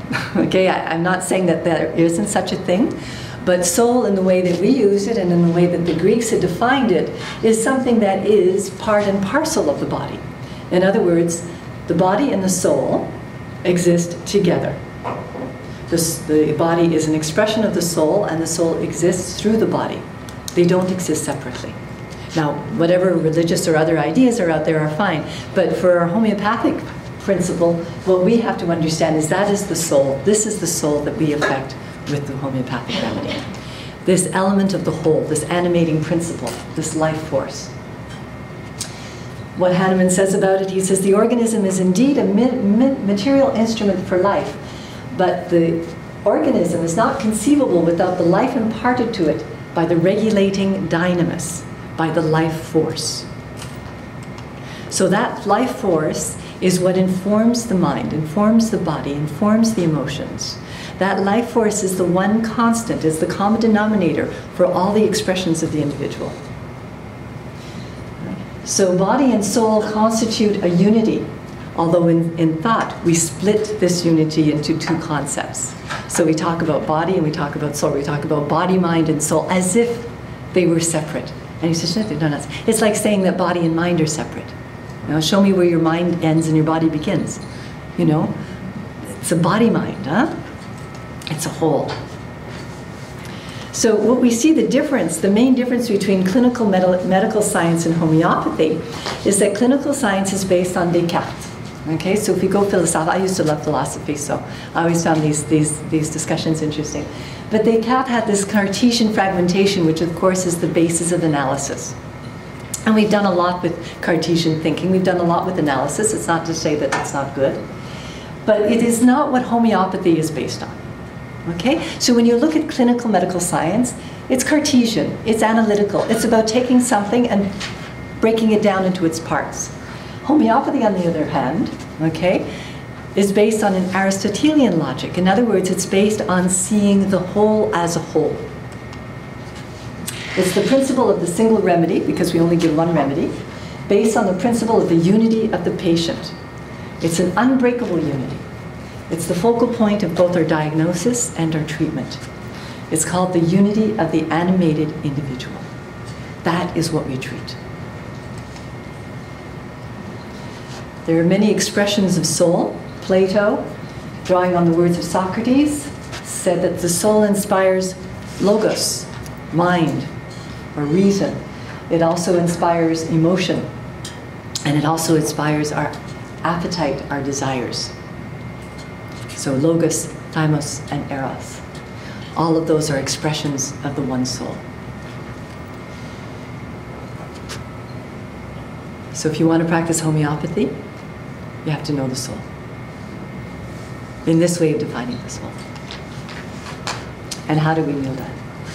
The soul is our essence. It's our deepest and truest nature. It's also what gives us our distinctive character. The soul also implies depth and meaning. It's intangible, but it's part and parcel of the mystery of life. And the mystery of life that goes to such great extent to make each one of us unique, including identical twins. Huh? Every single one of us is totally unique. Those of us who aren't twins are totally unique in our DNA. Those of ours are still unique in something other than the DNA. And what is that? So is it possible to perceive that? Is it possible to see each other's soul? How can we learn to see each other's soul? And what kind of process does that involve? What kind of inquiry, contemplation, or introspection? And can you think of anything more satisfying than spending every day learning to see other people's souls? Imagine they pay us to do that. What an honor. So when we say the MICH method is patient-centered, that's what we're saying. It's a holistic perception and understanding of the patient. It's not about fitting the patient into a box. It's a holistic understanding of disease, why disease occurs in that person at that particular time. And it's individualized. It's about a unique process, a unique prescription, and a unique understanding for each person. How do we do it? We do it through passive and active witnessing. We have a method called gyroscoping, where it's a subjective method that was developed by Goethe, but also it's how David Bohm and Albert Einstein came to their insights and realizations. I come from a physics background, and I was fascinated to see that these physicists, how they really understand some fundamental things in nature, physical things in nature, is by acting them out, is about feeling the motion. David Bohm explained the motion of the gyroscope and discovered its principal properties and its formulae by spinning through the forest himself and pretending he was, and if I were a gyroscope. How did Einstein come to equal mc squared? By imagining that he was a light beam.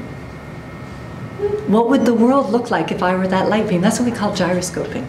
So what we have to do as a homeopath is say, what would the world look like if I were that person? What is their inner landscape? And how does that inner landscape paint the picture they see, affect the perspective they have? That's what I have to understand as a homeopath. I have to really live them. I have to gyroscope them. I have to be who they are for the time that they're with me, so that I understand their dynamic, I understand their movement. Now, what do our patients say? Our patients say, I don't think I've ever been heard so deeply as in this session. I don't think anyone knows me as deeply as you know me. I don't think I knew myself until I came to see you. Okay? And it's a knowing on a very deep level. It's a knowing, that's not on a level of story and your history, and that's just a story. Your life is, your life story is a story. Huh? It's not who you are. You're much more than that. What is unique is not your story. What is unique is your soul. Is that animating principle that guides your life, that guides your movement, that guides your perspective. It's your inner landscape. So we do dialogue, we do inquiry, we look at themes of suffering, we base it on Aristotle, on Thomas Aquinas, on the Kabbalah. Dr. Mazzi was one of the leading homeopaths. We have many different resources from which we can resource and understand the movements of soul, the dynamics of soul. All the while, our method is scientific. It's based on empirical knowledge. It's systematic. We approach things systematically. Just because we're looking at soul doesn't mean that it's, it can be anything and it's all, wary-fairy. There's a systematic understanding. Our method is reproducible. Okay? In other words, once you understand what we have to understand in a patient, then we can teach it and other people can do it. That's the story behind MICH. It's individualized, it's therapeutic. In the end, it's effortless because it's one of the most natural things. Once we've gotten beyond our analytical mind, once we've gone beyond our wanting to put everything in a box, you know how quickly we want to put things in a box? Have you realized that? Watch yourself in the next couple of weeks and notice how as soon as you come across something new, you want to put it in the box of what you already know. Huh? So to get us out of that habit is the hardest thing. Our students will tell you that. The most difficult thing to learn at MICH was to come out of my box, was just to listen for what the person was saying, right? Was not to come from all of what I know. Huh? So to come unprejudiced. And then once I do that, it's so easy. I just sit there and listen. Ha ha, right? And what we've done, what we've been able to develop is this method of listening, this way of teaching it, this way of learning it. this way of interacting with patients that is compassionate and heartfelt, but at the same time is measurable, because we've also defined competencies. We know, and we've developed these competencies, and we've developed rubrics of these competencies, so that our students can look at down the list and say, okay, you know where I'm at in my process? I'm about here. They can do their own self-evaluation. And that's a very important part of our teaching.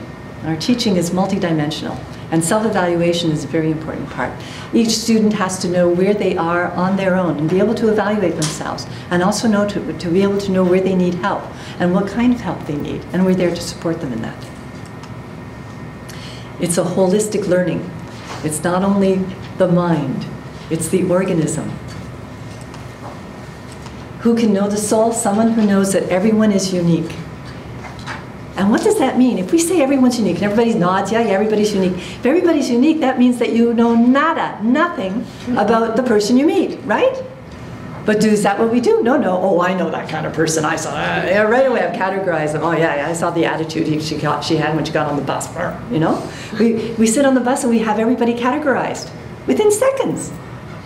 Okay, this is the kind of reflex that we have to break out of as a homeopath.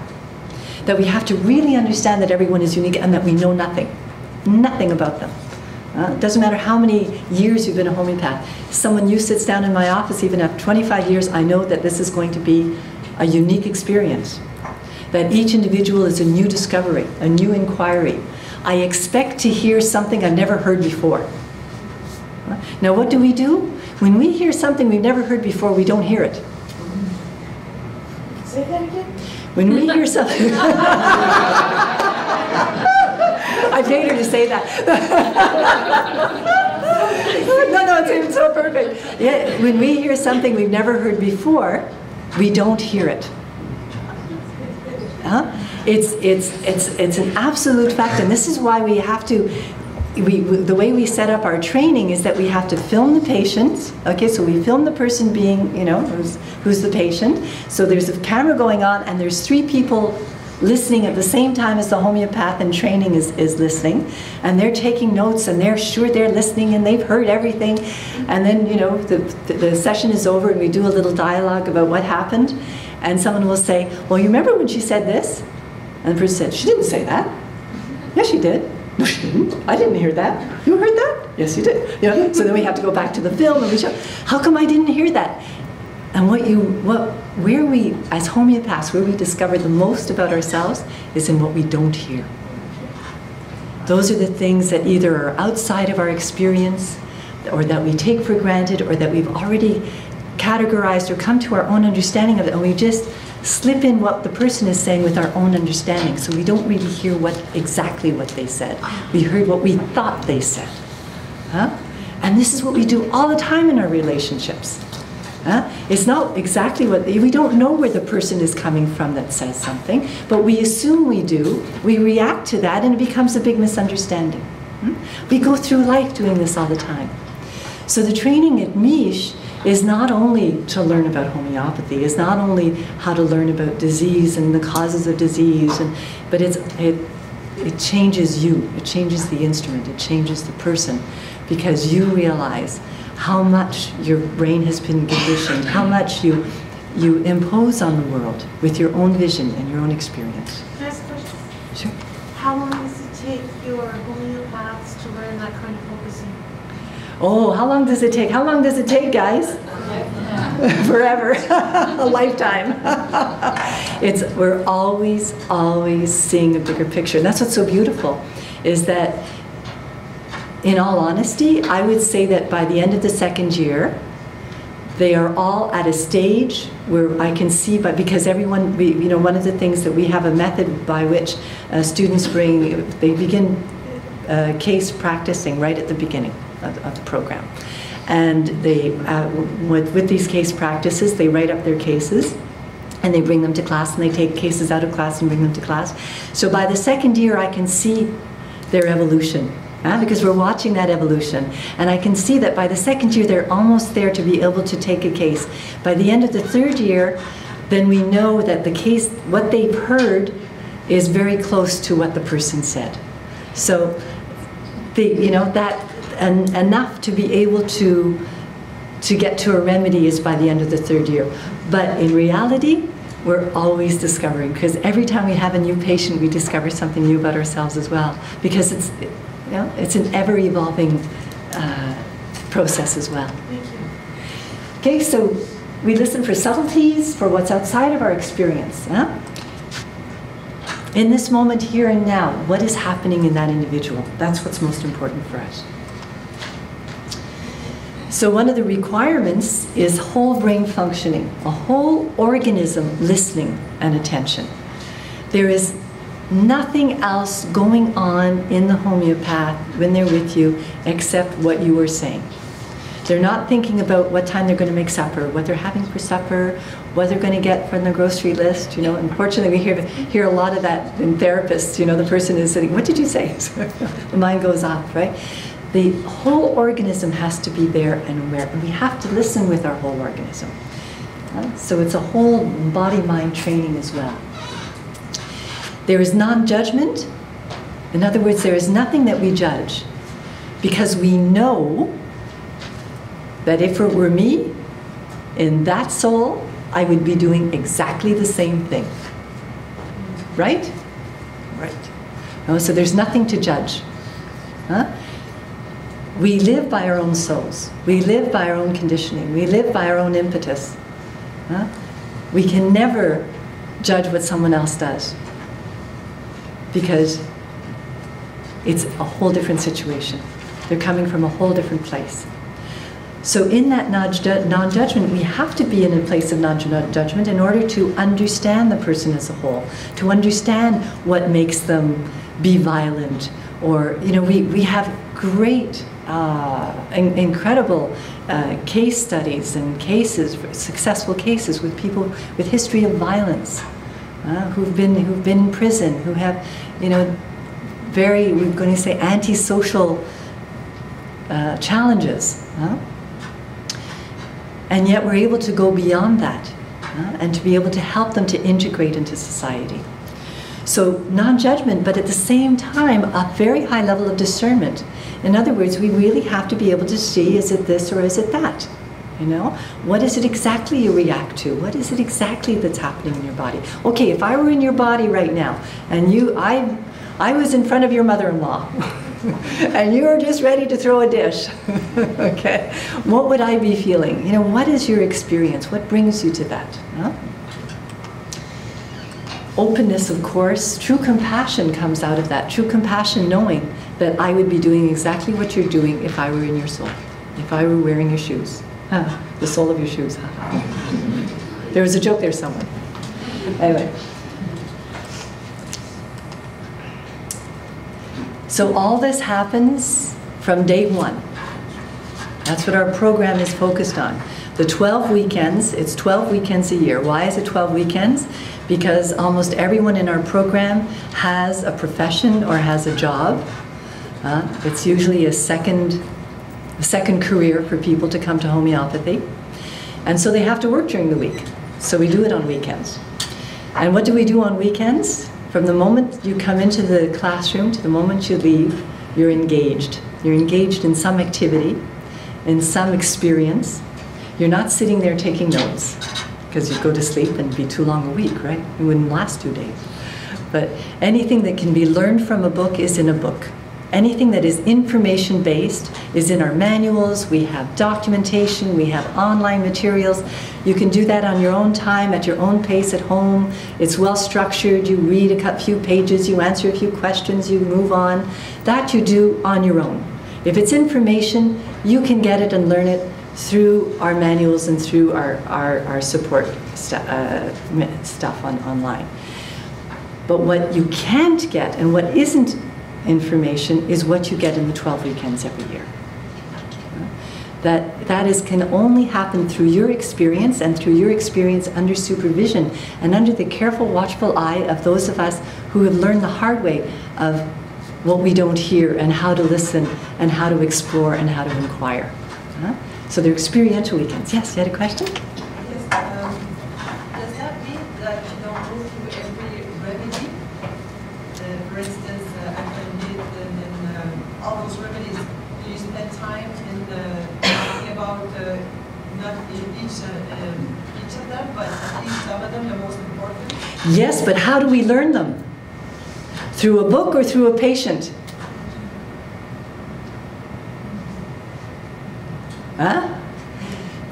So you see a video case, you see a live case, we come to an understanding of the patient as a person, and then you see the remedy that was given and the cure that came out of that. And then you understand the remedy. And you understand the remedy as a whole, as a hologram, not as pieces and bits and information and this homeopath interpretation and that homeopath interpretation, right? You learn it on a much deeper energetic level, on a much deeper level of understanding of the whole, as a hologram. So yes, you come out of here, do you know how many cases we look at? You come out with a much deeper understanding of the ancient remedies. Huh? And of course, as part of belonging to the CHC, you know, there's 150 of the basic remedies that you have to know all about and what have you, and that's part of the program. Except that you've learned them organically, rather than memorized a bunch of rubrics that don't even make sense. That's the difference. That's the difference. It's a very organic learning, but yes, it happens, and it happens, you know, in a more full way, I would say. So there's what happens in class, but there's also what happens in the third year in the MICH Teaching Center. So besides the 12 weekends in the third year, there's also cases that are taken by the students. Okay. In a lot of schools, mentorship is watching the homeopath take a case. That's great, except when you go out to do it yourself, right? It all looks fantastic in theory, but you have to be in the hot seat. Huh? And we put you in the hot seat over and over and over again so that by the time you graduate, you know what you're doing. You're comfortable with the process. You can sit with a brand new person and know how to begin. So we do that in the center. That's where we attract new patients for our students. Our students take their cases, they dialogue, they come to remedies, they treat the patients over a 6-month period, a successful treatment.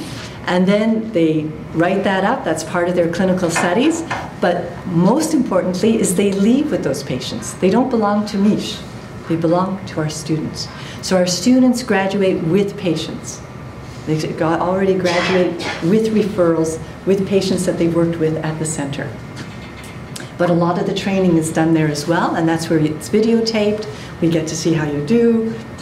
Excuse me, and you know, I think initially if I told my students that we showed videotapes of cases that they took, they would have been, you know, oh my God, don't tell me you do that. But by third year, everybody is cool with it because we're there for the learning. We realize that there's no such thing as mistake. It's all about learning. It's all about, a mistake is just an area where you have to grow. So our attitude is one of a community supporting each individual's growth. There's no competition. It's not about who gets the right answer and who's better. It's really about working together, about collaborating, and about coming to greater and greater understanding together. So it's a beautiful atmosphere that we have in class as well. This is our teaching team from last time around. Our teaching team is even greater this time around. We have a whole couple of graduation classes to form our facilitators, our tutors, and our supervisors. So we're about 60 or so strong, 70 strong at this point. And of course we have our support team right here, Alex. No. Alex is part of our support team, of course, our techno wizard. But we have a whole team of individuals that works behind the scenes, as well in front of the scenes, to do everything from program development. Carla Marcellus is our academic advisor. Melissa, who is here, many of you have met, is our academic counselor. And working with Melissa is Janice, who's in the back as well. We also have Janique Tremblay, who is sitting over there, who organizes our events and who does all of our MICH communications, coordinations, translation, helps me with documentation. Well, I haven't put that on her yet. That'll be soon. Alex, of course, who's taking care of our AV, our website, our media, our IT operations. Adam Fiore, who's here today as well, is our registrar. He's be part of our facilitators as well, takes care of our student files, our transcripts, our attestations. All of our training is recognized by all of the homeopathic associations across Canada, across the world, across North America. So when graduating from MICH, you are able to pass the exam of any certifying board, especially the CHC, which is the Certifying Council of Homeopathy. And our courses are also recognized by SOFADUC, which is the Quebec organization that oversees private institutions to make sure that we have the equivalent of university credits. So we have had a full site visit. We prepared all of our documentations. It was quite a long process of about 3 months, by which they basically study everything we do under a magnifying glass to come to the conclusion that yes, what we do here qualifies for equivalent university credits. And so we can offer equivalent university credits through SOFADUC. These credits are also recognized by most professional associations, psychologists, nurses, etc. as well. Okay? So this is all part of the background stuff that we have to do. And Desiree, of course, is our marketing person. Some of you might have received a phone call from her. And we've had help from Stuart and other people. So just to give you an idea that, MICH is our teachers. Of course, I'm one of the teachers. Carl's another. Melissa, we have many teachers. We have many supervisors. And we also have quite a big staff that's supporting not only this project, but our projects moving forward. And what do they look like? We want to publish our cured cases. We have cases after cases after cases of incredible results. What we want to do is publish those results. We have some testimonials on our website, but we have hundreds of people who are ready to provide testimonials for us to say what has changed in their life and to the degree that changes have happened in their lives. So we want to put that on our website. We'd like to publish in journals and also perhaps publish some books if we can. We have continued research and development. The MICH is a community. As we said, we're much more than a school. When our students graduate, they work together, they open offices together. We have continuing education together, continued case sharing and supervising. So MICH is a community that also stays linked, where everybody in the community supports each other as well. We want to do more provings, develop our materia medica understanding, especially from the understanding that we are gleaning from our cases. And so we would like MICH to be a repository of these reference materials. We also have begun working in collaboration with centers dealing with pain management, chronic disease, ADD and autism, psychiatric care, maybe even prisons. We haven't begun that, but that's an area where I could imagine that homeopathy could do a lot. All of this also feeds into our referral center, because unlike other schools as well, we're not just a school, we're also a referral center. So MICH, every week, Janique can tell you, she says yes, every week she's referring people who come to our website, who are attracted, who have heard about us. She refers them to our students, to our graduates, to our practicing homeopaths out there. So we have patient inquiries that we take care of. Of course, we do our public talks to help inform the public about this wonderful science and art, this incredible medicine. And we see, perhaps in the next 4 or 5 years, becoming more internationally accessible. Again, through our Techno Wizard, if we can do webinars and have videos on our website. And of course, we've already started translating our website into other languages. Our Spanish students have translated our site into Spanish, and so that we are open to the world and can access people and communicate with people in the language of their choice. So this is just some of the projects that are on the way. So join us on the journey. The MICH interview process is in progress, and it's first come, first serve. We're doing a group in September. When we say a group, the way we operate is that we put all our resources with one group. We don't start a new group every year, because that, again, is a depletion of our resources. We want to stay with one group and work with that group as they evolve. What do they need? How do we interact? You know, that so everybody is devoted in the same group. We're all focusing on the same thing together. And so We usually have, I don't know, 50 or so students, 50 or 60 students that form a group, and that group stays together for the full 3 years of their training with the supervisors. After they graduate, then we decide whether we're starting another group or not.